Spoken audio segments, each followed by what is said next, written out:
The first explosion had rattled their bones nearly 4 hours ago, and the ground still trembled from the echo of gunfire. Thick, brown dust hung in the air like a suffocating blanket, coating their lips with a taste of rust and dirt. Somewhere beyond the ridge, a heavy machine gun chattered in relentless bursts, pinning the squad behind a jagged line of stone and shattered brick. Every time someone moved an inch too far into the open, a sharp crack from a distant rifle reminded them why they stayed low. Sergeant Miller crouched behind a chunk of broken wall, his radio hissing static. "Command, this is Delta 2. Still pinned. Minimal visibility. Requesting immediate suppression fire, over."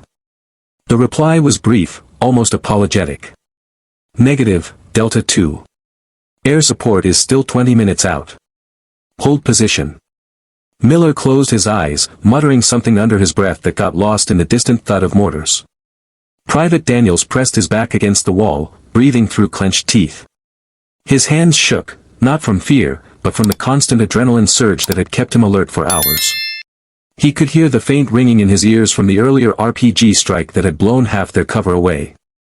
They were running low on water, and the ammo count was dropping fast. Somewhere to his right, Corporal Vega peeked through a crack in the wall, his face streaked with grime and sweat.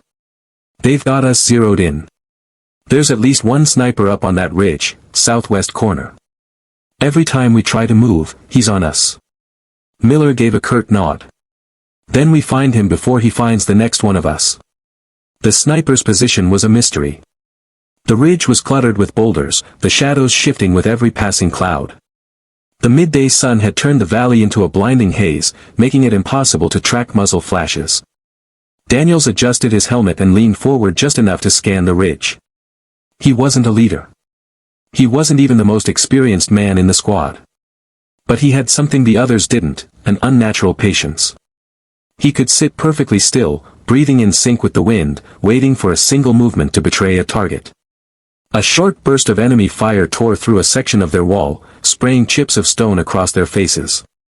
One of the rounds clipped Specialist Harper in the arm, drawing a sharp yell of pain. Blood seeped quickly through the torn fabric. Vega scrambled to apply a tourniquet while Miller kept his head low, cursing the fact that they were boxed in from 3 directions. Daniel's eyes swept the ridge again. Nothing. Just shifting shadows, sun glare, and the occasional swirl of dust. He let his gaze drift lower, watching the pattern of movement in the enemy lines below. That's when he noticed it, a puff of dust, barely visible, rising from the same spot between 2 boulders. Too deliberate to be the wind. His breathing slowed. The rest of the world faded into a low hum. The shouting of his squad mates, the rattle of distant gunfire, it all blurred into the background. His focus locked on that narrow gap between the rocks. The sniper was watching them. Daniels didn't raise his rifle immediately. Instead, he waited. He knew if he acted too soon, the man would vanish. He kept his eyes fixed on that gap, muscles loose but ready. Miller slid next to him. "You see something?" Daniels nodded slowly. "I think I found him. Between those 2 boulders, just under the shadow line. Watch the dust when the wind dies, it's him adjusting position." Miller followed his gaze, then cursed under his breath. "If you're right, we've got one shot at this. You miss, he's gone." Daniels didn't answer. He simply adjusted his grip on the rifle, feeling the familiar weight settle against his shoulder.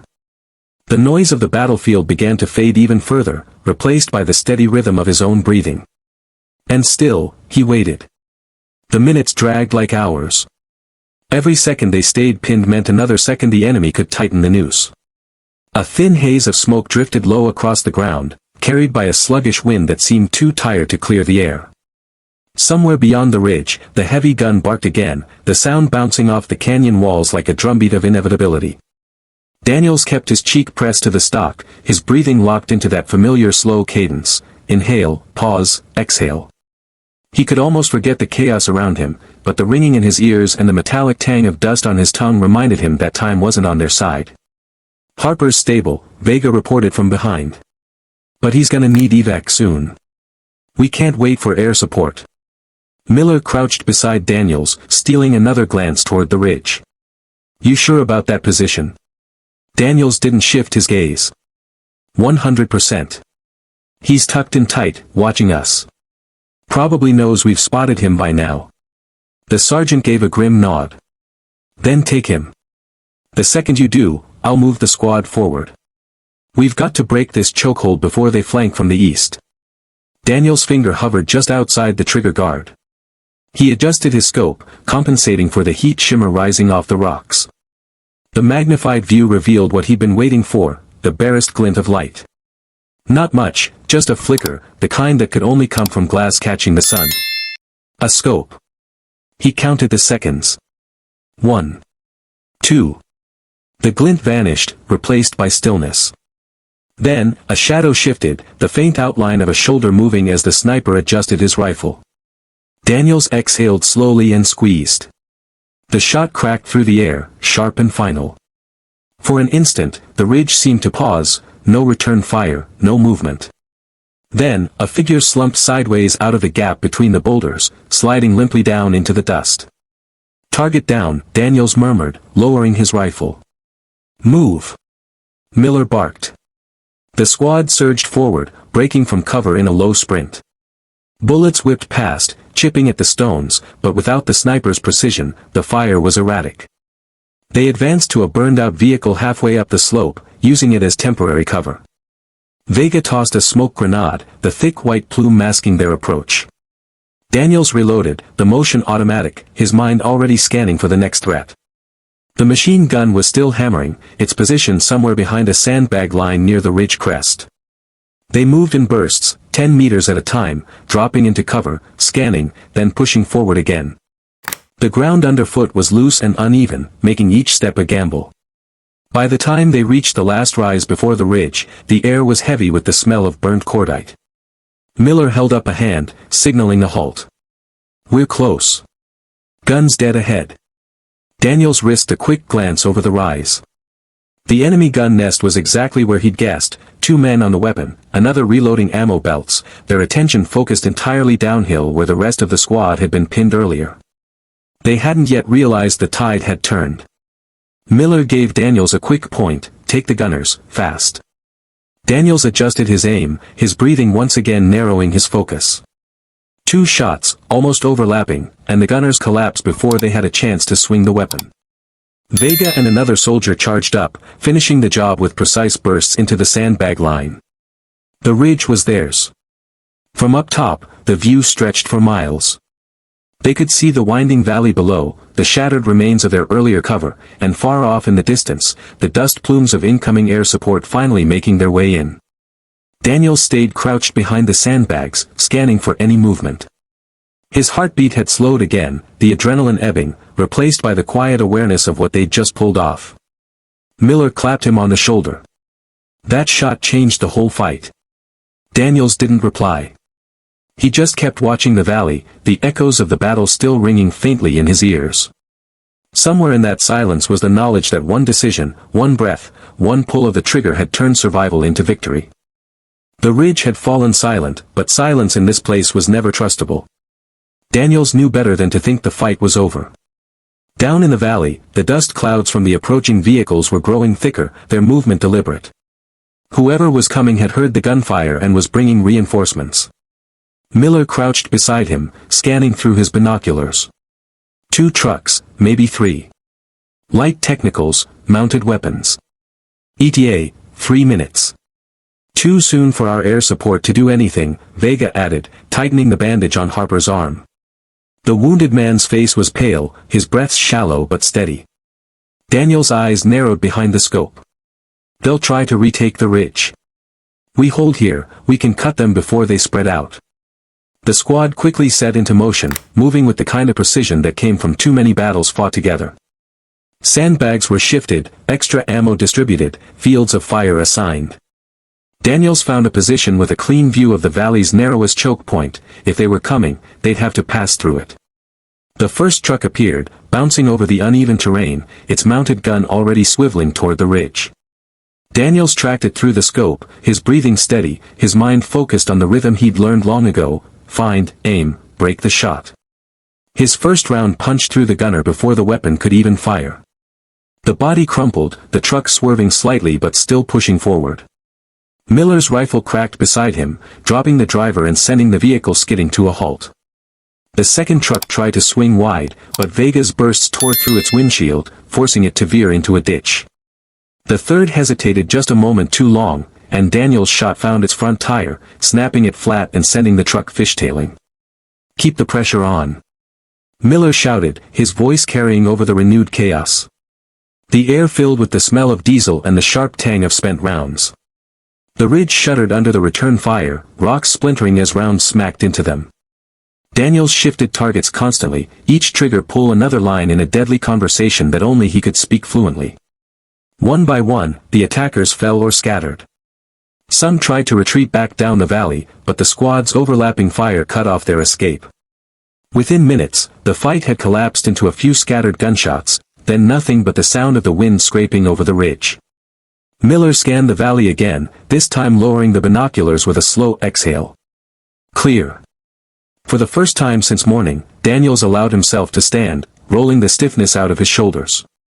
His rifle felt heavier now, not from weight, but from the knowledge of what it had done.